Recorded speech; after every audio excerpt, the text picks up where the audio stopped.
So, welcome back to our morning sessions. This will be the last talk this morning.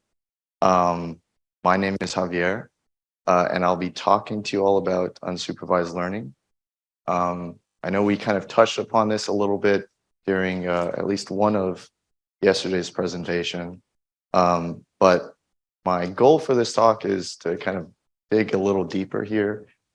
Define unsupervised learning, share some common algorithms, right, and how they're used, typically some examples of their use, and to give you all some intuition as to how they work. We have like methods coming out seemingly every other week, and what you'll observe about these methods is that they take a lot of ideas from some of these more basic methods.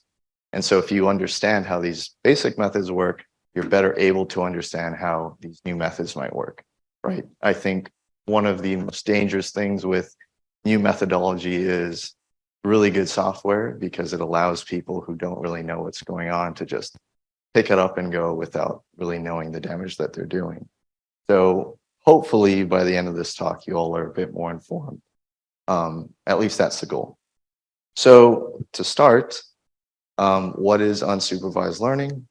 So we have this cartoon to kind of give a sense of what it is.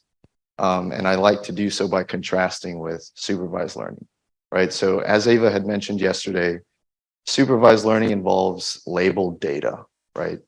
So here our labeled data are the sky with pictures of an apple, telling a robot, which represents our model, whether or not it's an apple, yes or no, right? And so in supervised learning, we're training our model by providing it this information as to what it's actually predicting. Now, this is as opposed to unsupervised learning, where we're just presenting our model with the data. And then based off of the data, the model is left to figure out some patterns, right? Just using the characteristics inherent to that data. So in this simple example, the characteristics might be like the shape or color of these different objects. And we see that the robot, the model, is able to group these into their correct groupings: apples with apples, bananas with bananas. And I think the important thing to make note of here, as far as unsupervised versus supervised learning, is that in unsupervised learning, it's less clear whether the output clusters have any kind of biological interpretation or meaning, right, beyond maybe some artifacts of the data.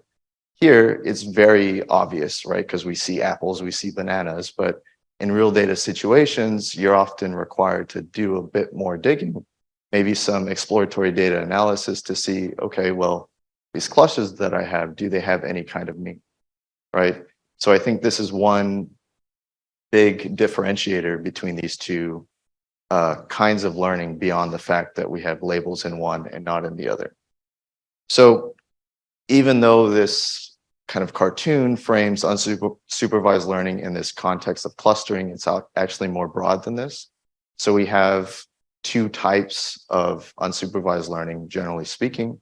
We have clustering, but we also have dimension reduction or feature extraction. And the way I like to explain dimension reduction and feature extraction is through these two paintings. So, like, what's the connection, right? The painting on the left is some famous artwork. I don't really know which exactly, but it's famous. And we could see why, right? It's a very nice painting. There's a lot of detail. We have pretty masterful use of colors and shadows. Maybe the facial features are very distinct and defined. But the picture on the right, which sadly is an actual attempted restoration of the picture on the left, loses a lot of detail, right? But we still see kind of some semblance of that original image, right? And this is kind of the idea of dimension reduction. We have our data, which are maybe highly dimensional, a lot of detail in our data, but we're sacrificing some of that data to get something much simpler that still retains the original essence of our data, that original sense of our data. But there's a balance that definitely needs to be struck, right? If we had something like what I tried to do in Microsoft Paint, we're giving up way too much information here, right? So we lose all semblance of the original image, right? So dimension reduction techniques are those that are trying to simplify your data, but not so much so that you're just losing all of its information. Now, clustering, we mostly know what this involves, so there's really not much to say there, but I thought I'd include this nice little animation that shows a particular clustering algorithm, DBScan, that we'll talk about later at work, and we see that we're getting this nice clustering that forms a happy face. Great, right? So as I mentioned, what we want to do in this talk is maybe go over some of the popularly used techniques in each of these categories. So we'll start with dimension reduction, talk about a couple methods there, and then we'll move on to clustering and talk about some more there. But before we do that, I want to just go over again some common terms so that we're all talking about the same thing. You've seen these words, you've heard these words being used in previous presentations, but I still think it's important to go through it. Repetition never hurts. So we have our sample, which is the items or units of analysis. We're looking at this picture down here. Our sample would be single cells from, say, brain tissue. And on samples, we measure characteristics, and we refer to these characteristics as features. So here, the features are going to refer to the genes that we're measuring on our cells. And we typically arrange these characteristics, these features, in a vector. And we say that the vector is p-dimensional. And all that means is that the number of features is p. Dimension is equivalent to length of your data, I guess. So in this case, the dimension of the feature vector, the number of genes that we're looking at, is g. So then when we're talking about data, we're talking about the collection of samples and their features. And we typically represent data in a matrix, which is just stacking these vectors on top of one another. And so what we're seeing is that the samples are represented along the rows of this matrix, and our features are along the columns. This isn't always the case. You could kind of swap these around. You could take the transpose of that matrix. This is what we would call that more formally, where the features are along the rows, the samples along the columns. And in fact, that kind of orientation of your data is much more common with biological data sets. So then if we wanted to use these kind of words to define feature extraction, what we would say is that it's a transformation of the p-dimensional feature vector to a p-prime dimensional feature vector, where p prime is some number much smaller than p, right? So very fancy language, but all it means is that we're taking a lot of variables and we're turning them into a little bit of variables, right? So then unsupervised learning would be all of the techniques that enable pattern identification within the data without prior knowledge or labels of your samples. So with these terms then defined, I want to start talking about dimension reduction techniques, the first of which is principal component analysis, or PCA.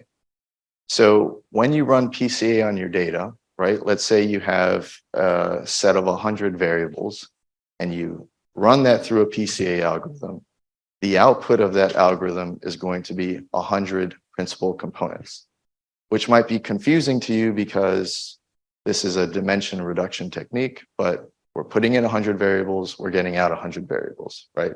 So what's going on here? Well, to answer that, we need to understand what these principal components are.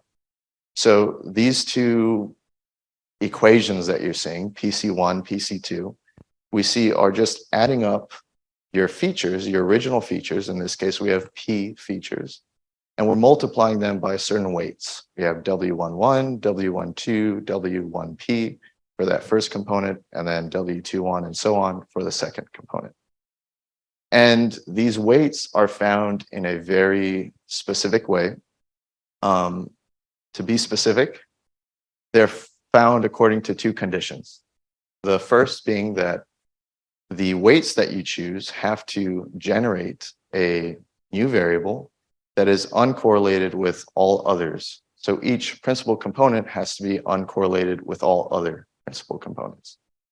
And the second condition is that the principal components should be found such that the first explains the most variability, the second most, and so on.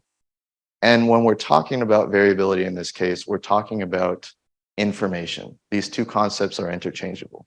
So when I say that a component explains the most variability, you could think of that as the component capturing the most information in your data. And if we're to be mathematical about this, use some more fancy math language, we would say that the weights are linear combinations, or the weights, sorry, define each component corresponding to the orthogonal eigenvectors of our data covariance matrix, and the eigenvalues of that data covariance matrix are the proportion of variability captured by those principal components. That's really technical, but I include that because I could relate it to this image that you're seeing, this animation, right? This really gives you good intuition as to what those two statements mean. So when we're talking about eigenvectors, what you could think about is this axis that you see that's rotating in your image, right? The eigenvectors are going to control that direction of the axis. And what we're doing in principal components is we're finding that rotation of axis that's oriented along the direction of greatest variability in your data, which we see as those magenta ticks. So where those magenta ticks are is that direction of greatest variability, because you see that the data are most spread out along that axis. And what you'll notice as that's happening is we have these red lines projecting from our original data onto that rotating axis line. And those red lines are telling you or giving a sense of the reconstruction error, right? So if we were to hypothetically use this black line to predict our data, then those red lines are telling you that error. And funny enough, when that black rotating axis hits the magenta tick marks, we see that across the board, that error is minimized, right? So this is why it makes sense for you to make your components such that they're explaining the most amount of information. And so where dimension reduction comes in is, rather than using all of your principal components, all you need to really do is take the first couple of them, because they're going to capture most of your data information, right? And so the rule of thumb that's typically used is to take the number of components that explain 80% of the variability in your data. And so what you're seeing in this table down here are just example output for a PCA, showing along the rows the different principal components, and then some columns indicating percentage of variance and cumulative variance. So we see that first principal component explains about 44% of your data variability. And then once we get to that fourth component, we see that that explains 10% or so, but cumulatively, it explains 85% of your data variability.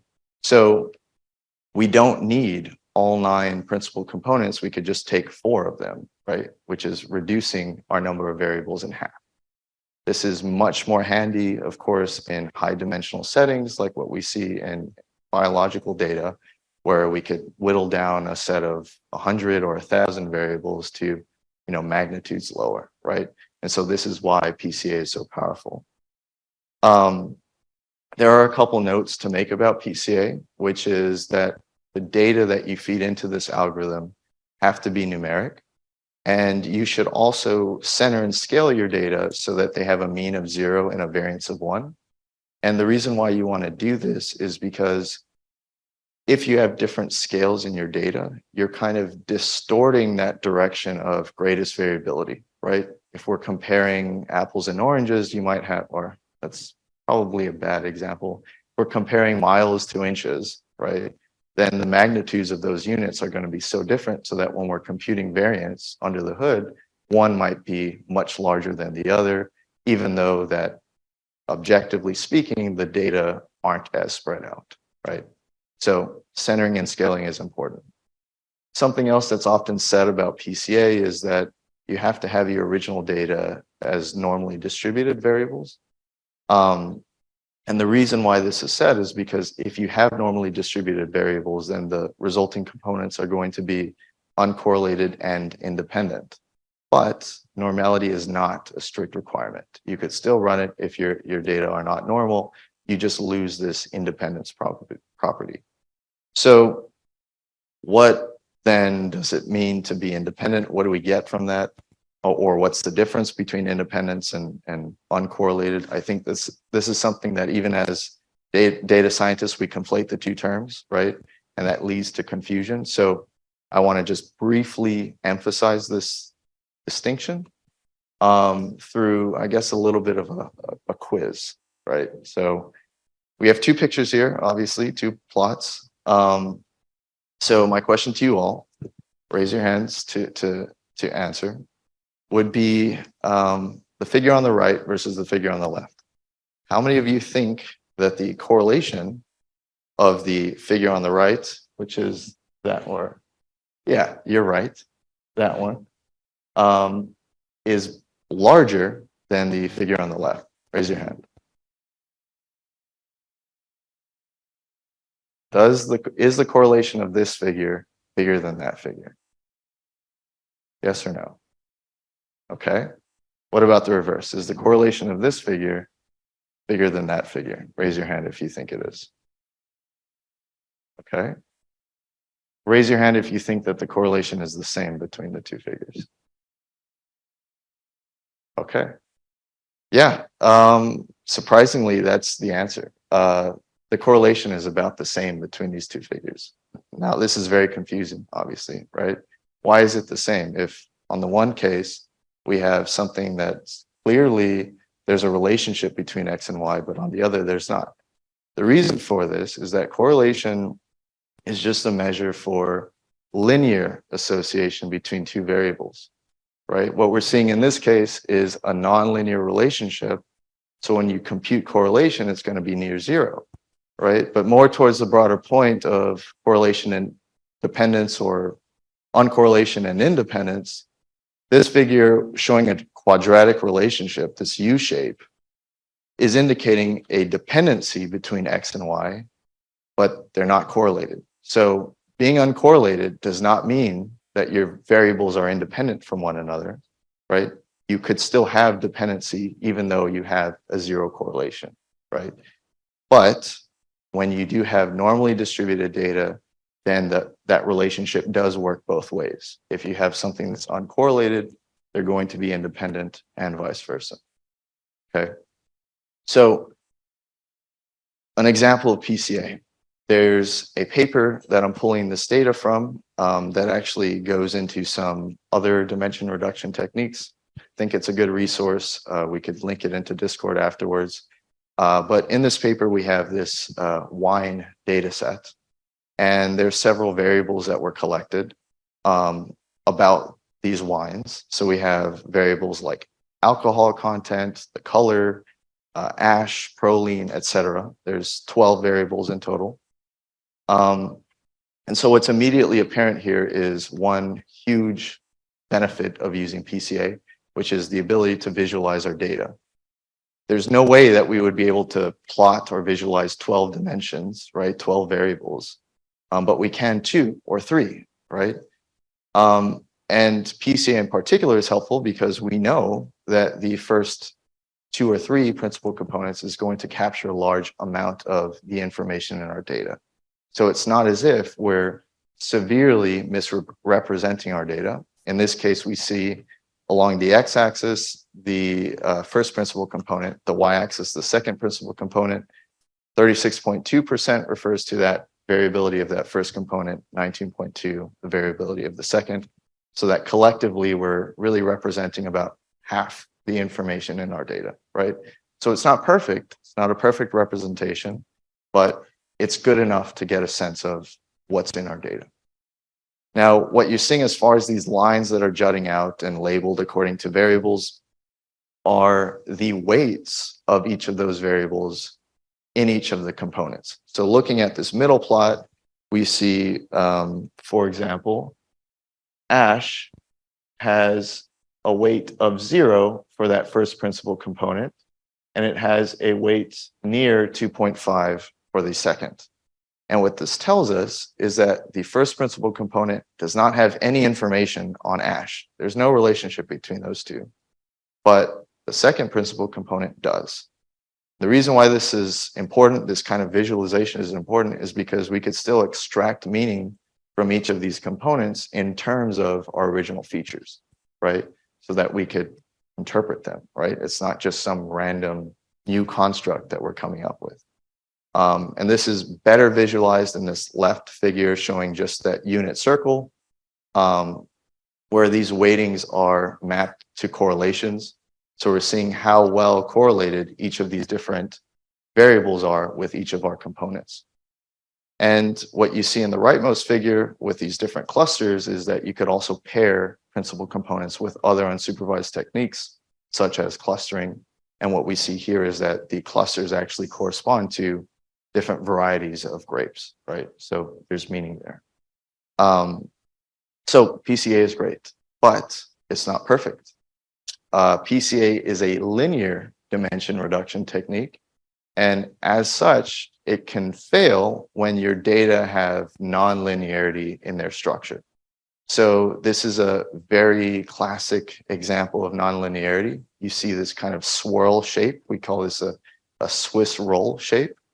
And if you were to imagine that same rotating axis we saw a couple slides ago being superimposed here and being rotated, no matter how we rotate that axis, the reconstruction error from each of our original data points to that axis is still going to be large, right? And so what this really means is that that first principal component isn't really going to capture a lot of that original information, right? So you might get, I don't know, 5% variability in that first component as opposed to 50%. And so when you're trying to reduce down, you're still going to have to use nearly all of your principal components. So it's just not going to work for you. And so what we use in these cases is, or one of the things we could use, is something called T-distributed stochastic neighbor embedding, or TISNE. And this is a nonlinear dimension reduction technique that allows us to visualize these kinds of data. And when we want to use TISNE, we have to specify something called the perplexity parameter. And what the perplexity does for us is really acts as kind of, I guess, a magnifying glass, right? So if we specify something that's really low, you could imagine that as looking at the smaller detailed structures in your data. So in this example here, our original image shows these interlocking rings. And for low perplexity, all that we're really capturing is the fact that we have 2 rings, right? But it isn't until we zoom out and think about higher values of perplexity that we get a sense of the global structure in the data, which shows those interlocking rings, right? So local versus global structure is kind of looking at the trees versus the forest, right? So it's just a matter of the level of detail that you're wanting, or what aspect of the data that you want to focus on. Now, unfortunately, the way TISNE works is a bit more abstract, but I will do my best to kind of make that more understandable or accessible. So what's happening with TISNE is our data exists in some like multi-dimensional space that we can't even like imagine, right? 12 dimensions, whatever. But what we can do in this space is we can measure the distance between a given point and all other points, right? And we could do this for every point. And then using these distances, we could map them to some kind of probability distribution. And what this probability distribution is telling us is how likely any 2 points are going to be neighbors, right? And by neighbors, I just mean some sense of closeness, right? Are these points more likely to be close or less likely to be close? So if I do this for every pairing of points, I have all of these probabilities, and these probabilities represent kind of the spatial orientation of my data in this complicated space. And so what t-SNE will then do is, okay, is there any way for us to kind of replicate that same probability distribution in a 2D space rather than a 12D space or whatever the case may be? And so it'll then iteratively use a T distribution in a two-dimensional space to approximate that multi-dimensional distribution, right? So you can understand why I say that this is very abstract, but the big idea is let's get a sense of the spatial orientation of our data in this multi-dimensional space and kind of approximate that in a lower dimensional setting. And this approach to the problem is very flexible. It allows us to do some pretty cool things. So here, for example, we have data pulled from the reference publication. These data, I believe, were neural recordings of extracellular activity, something like this. But what the authors did is they used t-SNE to visualize these high dimensional data, and they found that the output of t-SNE mostly aligned with meaningful cell types, right? They didn't tell t-SNE like, okay, this group should be this cell, that group should be that cell. It didn't give it any sense of clustering. This is just how the data in their original orientation were projected onto some 2D space. And they found that this projection mapped to meaningful cell types without any kind of clustering done. Now, this isn't perfect. We have points that are shaded in black that weren't really associated with anything meaningful. And we also have cases like where there's this kind of box showing not too clear distinction between different cell types, 2 and 3. They're kind of blended here. And I'd also say that we should interpret this kind of plot with caution, right? Yes, we do see groupings of data, but the distances between these different groups doesn't mean that these cell types are more or less different than one another, right? So we should just recognize that limitation of t-SNE. As well, t-SNE itself can change even if you use the same hyperparameters. If you specify the same value of perplexity, run your data through t-SNE, you might get slight variations if you just repeat that over and over again. And the reason for this is because we're using this kind of probabilistic approach to dimension reduction. And this is as opposed to PCA, which is not probabilistic, right? It's deterministic, rather. And also, unlike PCA, if you get new data, you have to run that entire new data set through the t-SNE algorithm, which itself is known to be very computationally intensive and take a long time to do. But with PCA, you could just use new data, project it using those learned loadings to begin with, without having to rerun the entire algorithm, right? And of course, as we mentioned before, PCA, you get real meaning from those components, whereas these t-SNE dimensions really don't have that same correspondence to your original features, right? So t-SNE is powerful, but it's important to recognize where it falls short or what it can and cannot be used for. So those are the two dimension reduction techniques that I wanted to cover. They, span both linear kinds of data and nonlinear kinds of data. There's countless others that are out there. But again, I think a lot take inspiration from some of the ideas in these algorithms. So this next half of talk, we want to talk about different clustering techniques. So with clustering techniques, all really rely on some measure of dissimilarity or similarity, distance, different ways that you could say the same thing. And with clustering, we want to minimize dissimilarity or maximize similarity within groups, and then make sure that groups are very dissimilar for others, right? And with this notion of similarity, dissimilarity, we have several different ways of measuring that. And the different metric that we use to do that depends on the algorithm that we might be considering or the data that we might be working with. So what you're seeing in this picture are three very common metrics that are used. Euclidean distance, which is just going to be that shortest distance between 2 points A and B. We have the Manhattan distance, which is just adding the length of those kind of red arrows there. And then correlation distance, which is the same as the cosine distance, provided that your data are centered. And that cosine distance is just measuring the angle between 2 points. So that, if the angle is near zero, the points are going to be coincident. They're going to be on top of one another. If the angle is very large, then they're spread apart, right? But again, the important thing here is that you have a lot of different ways to measure dissimilarity, and which way you use depends on the algorithm that you're considering. So speaking of algorithms, there are 4 broad categories of algorithms, and we're going to be talking about examples from each of those categories.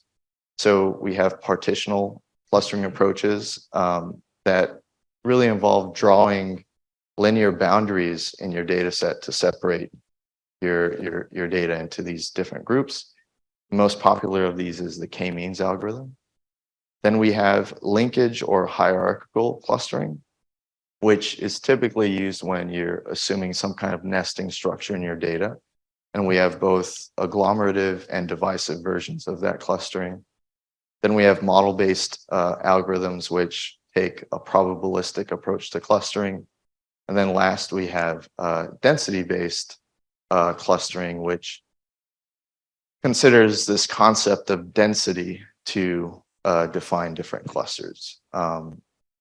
So, as I said, we'll go through each of these examples here: K-means, agglomerative, Gaussian mixture modeling, and DBScan, to give you all an idea of how they work. So K-means is probably the most straightforward of these algorithms. The way that it works is you first choose a value for K, which represents the number of clusters that you want in your data. And then once you make this choice, the algorithm works by randomly choosing centers for each of those K clusters. And we refer to those centers as centroids. And then once these centroids are found, all of the remaining data points are then assigned to the cluster of the nearest centroid. After that happens, cluster assignments are then updated, or centroid assignments rather, by the mean of those new points. And then last, the process is repeated until your cluster assignments don't change anymore. And we call this convergence. So it's probably easier to visualize this, right? So we have this example here. Step 1, the bolded points are showing you where those centroids were randomly initialized. And we see that all of the other points are colored according to whether they were closer to one point or the other.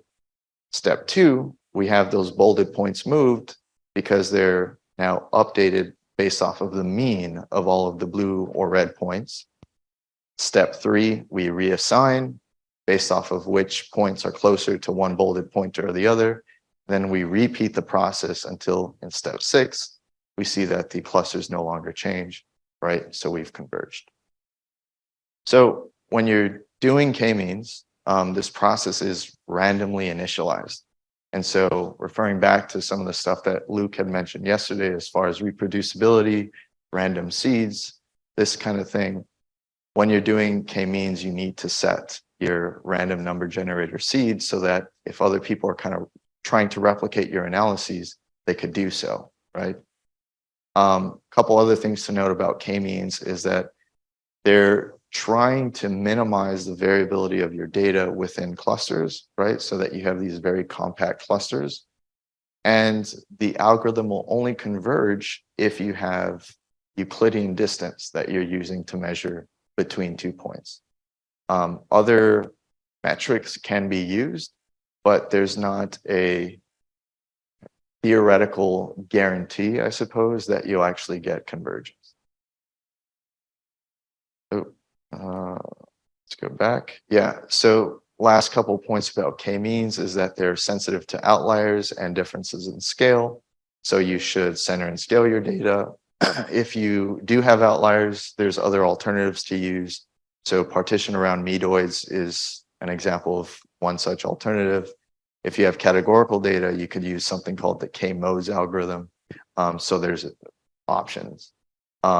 This bottom picture that you're seeing is kind of a consequence that arises when you use K-means in the presence of outliers, where we see in the top panel of that bottom picture, the second cluster being split just because of the outlier, whereas below that, we have what we would hope would be output by K-means, which is two clusters and an outlier.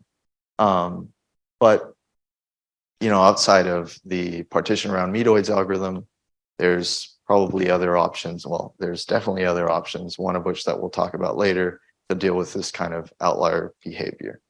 But before that, let's talk about hierarchical clustering. So again, this is something that we expect or we would want to use when we expect some kind of nesting in our data. So the example that always comes to my mind, at least, is like if you have a data set on animals or something, we know species within genus, within family, right? We'd expect that kind of nesting structure. And there's two directions that we could go. We could start by clustering everything individually and then slowly joining these clusters to form larger and larger groups. We call this agglomerative clustering. Or we could go the opposite direction, where everything starts as one giant cluster and then is slowly divided up into smaller subclusters. So when you're doing this kind of clustering, there's three things that you need to choose. You need to choose the number of clusters that you want, K. You need to choose the dissimilarity metric, so how you're measuring the similarity or dissimilarity between points, and the linkage method, which is a criteria for merging in the case of agglomerative clustering or dividing in the case of divisive clustering. And so these linkage methods are kind of ways of measuring distance in terms of clusters as opposed to individual data points. And depending on the choice of linkage method, you have different kind of resulting clusters. So there's four methods that we're talking about here: single, complete, mean, and centroid. So in single, what we do is we just take the minimum distance between points in different clusters, right? So let's say we have one cluster with 3 data points, another cluster with 3 data points. We compute all of those distances and take that minimum. That will be the single linkage value for that pair of clusters. Whereas for complete linkage, we take the maximum distance. For mean, we take the average, and then for centroid, we take the distance between the cluster centroids, which you could think of as the cluster centers, right? And so the bottom figure on the right is just showing you, the consequence of linkage methods. We see that for single linkage, we get this set of clustering that looks kind of long and chained. We call this behavior chaining, when you just have a series of one splits along one side of your decision tree, or dendrogram is what we refer to these as. And this is as opposed to complete linkage and mean linkage methods, which don't show this kind of behavior. So then moving on, Gaussian mixture modeling is very distinct from the past two methods in that, again, it takes a probabilistic approach to clustering. And with GMMs, you do need to choose K still, but in this case, K is representing the number of normal distributions that you're assuming are required to give rise to your data. So what Gaussian mixture modeling is actually assuming is that your data arise from some mixture or combination of several different normal distributions. And the parameters of these distributions are estimated using something called the expectation maximization algorithm. But this is just a minor detail that I'm including for completeness. It's not necessary that you know exactly what that is, but if you're curious about it, please feel free to ask. after. And the cool thing about GMMs is that the cluster assignments are soft and they incorporate some level of uncertainty in their cluster assignments. And this is as opposed to previous algorithms, which have hard cluster assignments, meaning that your data point is either in a cluster or it is not. There's no in between, 1, 0. Here, we have the entire spectrum of probability. There might be a 30% chance that this point is in this cluster, 40% chance it's in another cluster. In fact, we have this example here to kind of demonstrate this principle. So we have these 2 points labeled A and B, and we have 3 apparent clusters. If we were to look at point A, it kind of falls in between clusters 2 and 3. And so if we look at that probability table, we see that for clusters 2 and 3, point A has roughly the same or exactly the same probability, roughly 50%, almost 50%. So this is telling us that we're really not sure whether A should be in cluster 2 or be in cluster 3, right? That uncertainty is captured. Whereas if we were to consider the same kind of problem, but for K-means or for hierarchical clustering or what have you, point A would have been assigned to either cluster 2 or cluster 3 with no indication of that uncertainty, right? So this is why GMM is particularly powerful. Looking to point B, on the other hand, it is clearly in cluster 1, and so we see that that probability is very high, right? So beyond this kind of capturing of uncertainty, GMM also is very flexible in the kinds of structures in your data that it could cluster. And we see that that's possible by specifying something called the covariance structure. So in the R package that implements this kind of clustering, they use a 3-letter description of different covariance structures. First letter corresponding to the volume, second to the shape, and last to the orientation of that covariance matrix. But that's not entirely important. The important thing here is just that flexibility, right? We see all of these different patterns that we could model based off of these different choices of covariance pattern. The pattern in particular that I want to point out, though, is this kind of swirl pattern on the bottom panel. And what we see in the swirl is that GMM captures those 2 distinct swirls as different clusters. But within each swirl, we actually have several subclusters, right? And you could see that by kind of the darker shading to show those different cluster centers. And this is fine, I guess, but ideally we'd want something that clusters one swirl separate from the other, right? And so this is where DBScan comes in and uses a different approach to clustering based off of density, right? And so what does that mean? Well, to explain that, we need to start with what we need to use this algorithm, and that is 2 parameters. So that would be min points and epsilon. Epsilon, as you see in this picture, is kind of defining a radius, a search window around a given data point. We're seeing that by these circles. And min points is going to be the number of points that we're looking for within each circle, right? And so the algorithm starts by defining what are called core points, or it searches for these core points, which is finding all of the points that have min points within that search radius, within that epsilon. So we see the core points labeled here in red. And if we're looking at the image, we see that our min points parameter is set to 5. And so looking at all of the red points, we see that there are 5 points, including the point itself, within that search radius. So that's why these are core points. Now, once we have core points, we find those that are density connected. And density connected points just means that the core points share common points within their radius.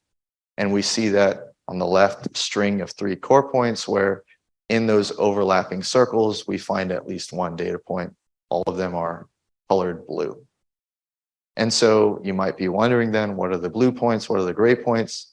Blue points are called order points, and they're just all the points that are near core points, but don't have min points around them if we were to draw that radius around them, right? So they're just on the border of what would define a cluster, whereas our noise points are going to be those that are too far away from core points and they don't have a lot of data points around them. They don't have min points around them, right? So the power of this algorithm then is that we could get these really unique shapes of clusters by virtue of this density connectedness, but we're also robust to outliers because anything that's far from these dense centers is just going to be labeled as noise. But that being said, there are some assumptions of this algorithm, biggest one being that your data are uniformly dense. So what that means can be kind of shown in the case of this bottom figure, where we see an example of something that's not uniformly dense, because depending on the cluster that we're looking at, we have different spacings between data points, right? So if we were to say, for example, use the yellow cluster and define maybe a min points value of 2 or 3, a search radius of small circles that would encompass at least 2 for the majority of those yellow points, likely all of that yellow blob would be grouped together because they're very closely packed. So you don't need a large search radius to capture all of those minimum points. But for the other set, those blue points, they're very spread apart, so that using that same radius and such would kind of define individual clusters. They wouldn't be density connected, right? Which clearly isn't what we'd want. We would want 3 clusters in this case: red, blue, and yellow. So you might be wondering then, okay, there's a lot of these different parameters. How do you even begin to choose them? Work with someone like me or Damon or Lisa, right? That's the short answer. But I recognize that you all are here because you want to learn how to do some of these things by yourselves. So what I would tell you then is do what we would do, which is, okay, let's choose a grid of values. Let's choose maybe several values of K, 1 through 6 or whatever, and then use validation metrics to compare the output clusters from each of these different choices, and see which choice of K or whatever combination of hyperparameters maximizes this particular metric, right? Or gives you the best value for this particular metric. There's 2 different kinds of metrics that we could consider. So we have internal metrics, which basically describe the clusters themselves. How compact are they? How separate are they from one another?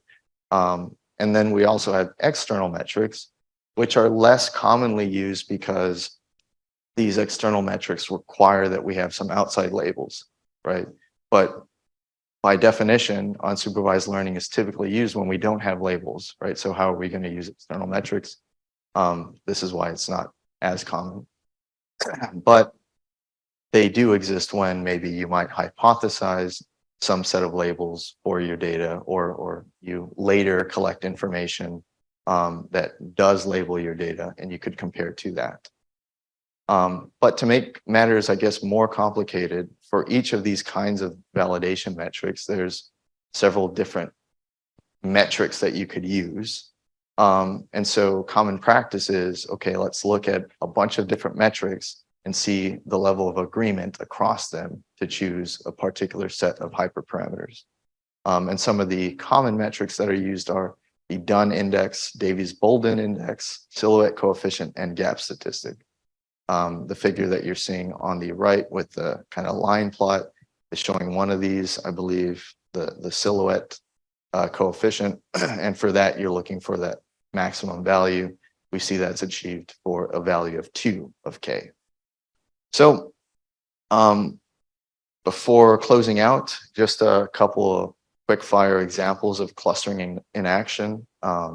The hierarchical dendrogram on the left is from work that we did at the lab, where we tried to apply hierarchical clustering to metabolite data, hoping to identify clusters that correspond to different chemical properties that we could then use to maybe construct a better way of scoring similarity or improving a retention index similarity score. the figures on the right both involve single cell RNA sequencing data. The top, though, shows Kmeans, GMM, and some other algorithm called site sort that was introduced by those authors, applied to those data, and then they tried to map the resulting clusters to some truth set of labels. And then down below, we have an example of t-SNE being paired with DBScan, where the t-SNE representation was then used as the basis for clustering with DBScan, and they found some meaning in those clusters. So with that, I am done. I am open to any questions that you all have. I know that was a lot of information, probably more technical, so I'm expecting lots of questions. Thanks.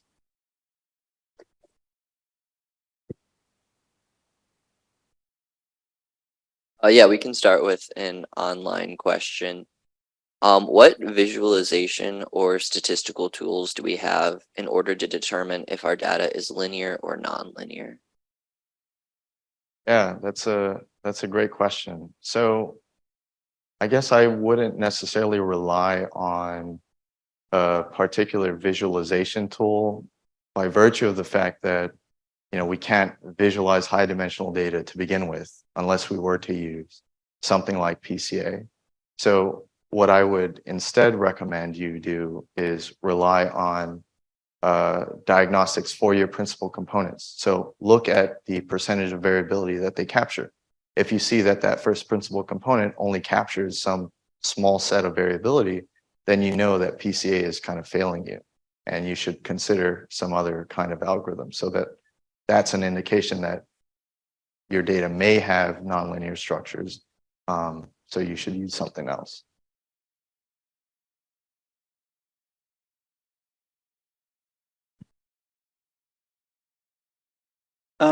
So focusing on t-SNE just a little bit, I'm confused about how it calculates probability of distance if you're calculating an absolute distance to begin with. So what does that mean that they're probably a certain distance from each other when you've already calculated that absolute Euclidean distance? Yeah, I think that's a really good question. So my answer would be, and people might disagree with, that there's this belief that your data are collected or measured with some degree of uncertainty.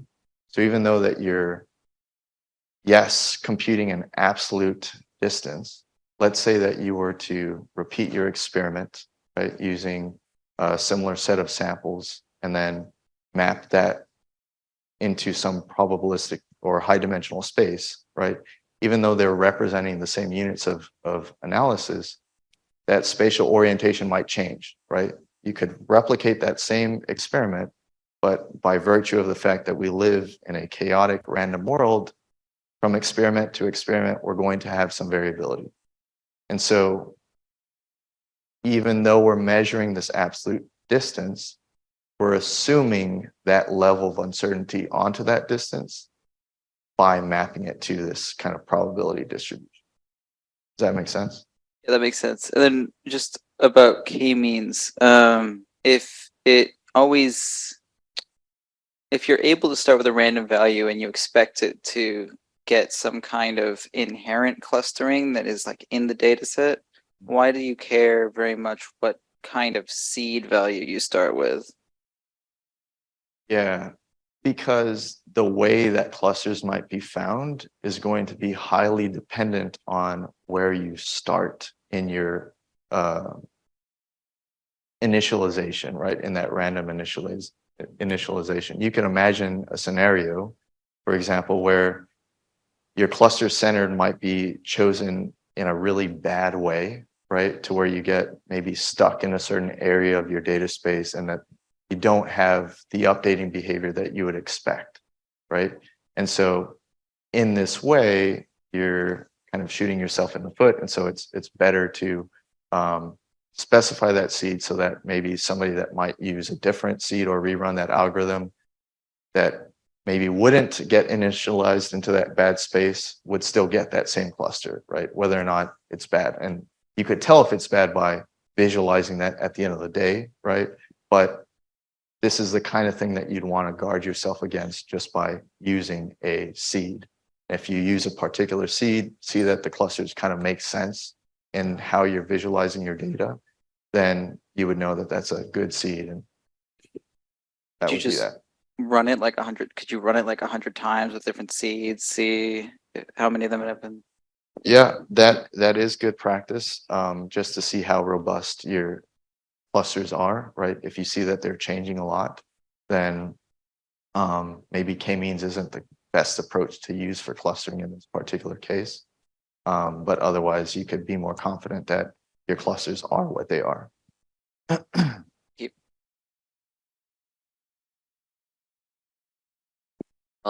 We have another question then. Does the validation process involve choosing part of the data for the training, like building the model, and then the leftovers for validation? You can, but clustering algorithms aren't necessarily predictive, right?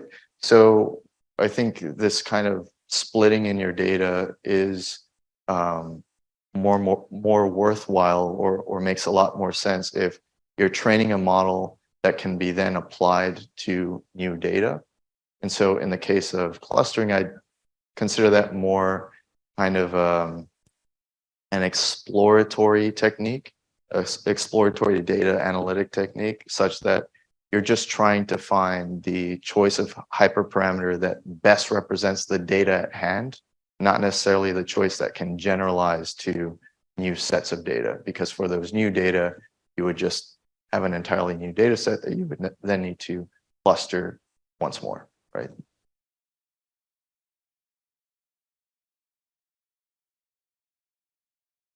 We do have another online question then.